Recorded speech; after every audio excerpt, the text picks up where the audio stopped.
तब्बल 74 कोटी रुपयांचं बजेट असलेल्या मुंबई महापालिका एकीकडे आणि राज्यातल्या इतर सर्व महापालिका दुसरीकडे. निकालानंतर महापौर करण्यासाठी सगळीकडेच आकडेमोड केली जात असली तरी मुंबईमध्ये ज्याचं गणित जुळलं तो खरा विजेता. त्यामुळे एकीकडे बहुमत मिळालेल्या महायुतीमध्ये संघर्षाची चिन्ह असतानाच ठाकरेंची शिवसेना देखील आपले डावपेच खेळत असल्याचं दिसतंय. बघूया यावरचाच हा स्पेशल रिपोर्ट. मुंबईमध्ये आमचा महापौर होणार आणि व्हावा अशी आमची एक इच्छा होतीच, आजही आहे. कसा महापौर आकाशातून येईल की काय? संख्या बघ म्हणा जरा, एवढा फरक कसा का भरून काढला? मुंबईत देखील भाजप आणि शिवसेना मिळून महायुतीचाच महापौर होईल. आम्ही सध्या तटस्थपणे या सगळ्या हालचालीकडे पाहत आहोत, पण पडद्यामागे बऱ्याच गोष्टी घडत आहेत. महापालिका निवडणुका जाहीर झाल्यापासूनच मुंबईत महायुतीचा महापौर होईल असं मुख्यमंत्री देवेंद्र फडणवीसांपासून सगळेच सांगत होते. पण आता महायुतीला बहुमत मिळाल्यानंतर महायुतीचा म्हणजेच नेमका कोणत्या पक्षाचा हा प्रश्न उभा ठरला. या प्रश्नाचं ठोस उत्तर मिळण्यापूर्वी शिवसेनेच्या नगरसेवकांना मुंबईच्या 5 स्टार हॉटेलमध्ये एकत्रित ठेवण्यात आल्यानं अनेकांच्या भुवया उंचावल्या. एकनाथ शिंदेंना नेमकी भीती ऑपरेशन लोटसची वाटते की नगरसेवक मातोश्रीचा आशीर्वाद घ्यायला जातील याची. ही चर्चा सुरू झालेली असताना शनिवारी नवनिर्वाचित नगरसेवकांच्या सत्कार प्रसंगी उद्धव ठाकरेंनी आपली इच्छा बोलून दाखवली आणि सगळ्यांच्याच भुवया उंचावल्या.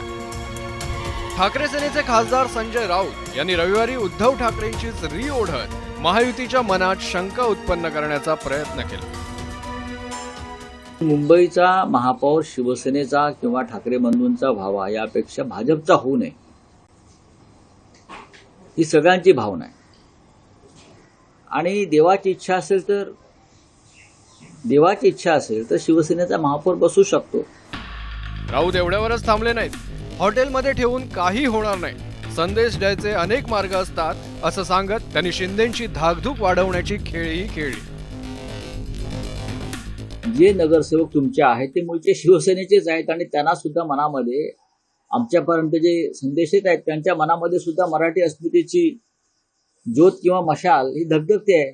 आणि जरी तुम्ही किती कोंडून ठेवलं तरी इतकी साधनं असतात संपर्काची, दळणवळणाची, संदेश देण्याची, त्यानुसार संदेश येतच असतात.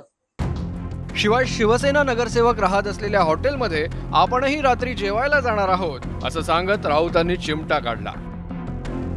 ते कोंडलेले नगरसेवक जे आहेत विकासासाठी त्यांना बाहेर काढा.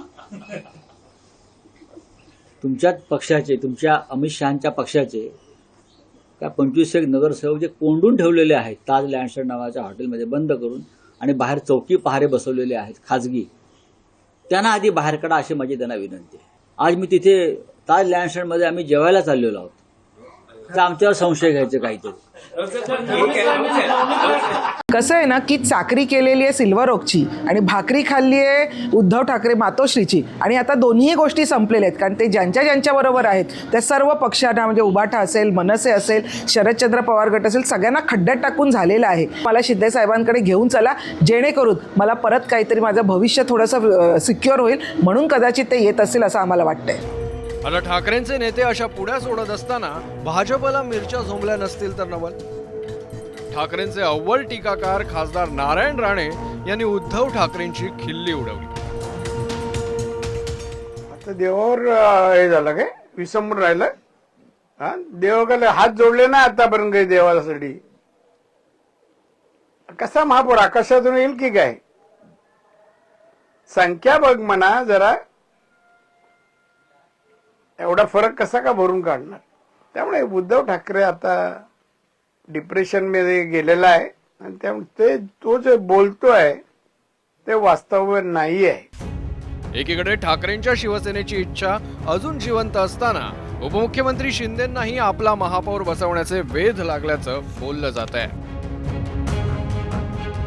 शिवसेनेला नेमका धोका कुणामुळे आहे हे जरी आता गुलदस्त्यात असलं तरी पालिका निवडणुकांमध्ये भाजपला मॅजिक फिगर हा गाठता आलेला नाहीये.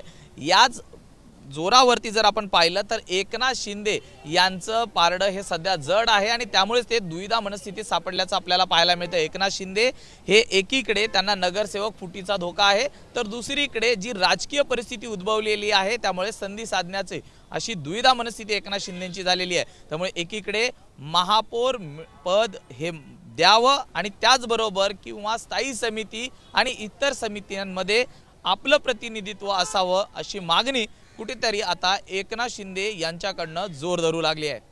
आमदार निलेश राणेंनी तशी इच्छाही बोलून दाखवली. सन्मान्य शिंदे साहेब आणि वरच्या नेत्यांची म्हणजे बीजेपीच्या वरिष्ठ नेत्यांची काय चर्चा होते हे मला माहीत नाही.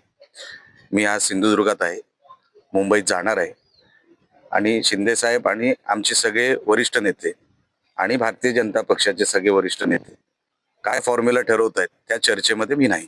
आणि महापौर शिवसेनेचा असणं आणि ते मागणं काही गैर नाही. भाजपचे नेते अद्याप आपला महापौर होणार असल्याचं ठणकावून सांगत नसले तरी शिवसेनेकडून असा प्रस्ताव आल्याचा मात्र महसूल मंत्री चंद्रशेखर बावनकुळेंनी इन्कार केला. वो हमारा पार्लियामेंट्री बोर्ड है, वहाँ पे ऐसी कोई डिमांड हमारे पास तो आई नहीं है, लेकिन जब पार्लियामेंट्री बोर्ड बैठेगा तो एकनाथ शिंदे जी भी उसमें है, हमारे समन्वय समिति में देवेंद्र जी, अजीत दादा, एकनाथ जी और हमारे अजीत दादा जी सब लोग बैठ कर निर्णय करेंगे. कुछ बात करना है तो एकनाथ शिंदे जी माननीय देवेंद्र जी से बात करेंगे.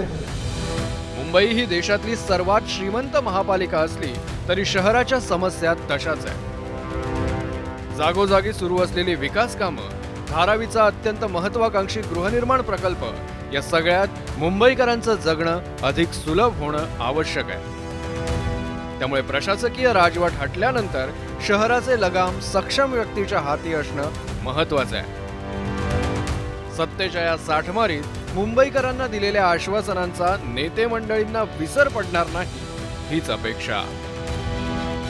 सूरज सावंतसह ब्युरो रिपोर्ट, एबीपी माझा. एबीपी माझा, उघडा डोळे बघा नीट.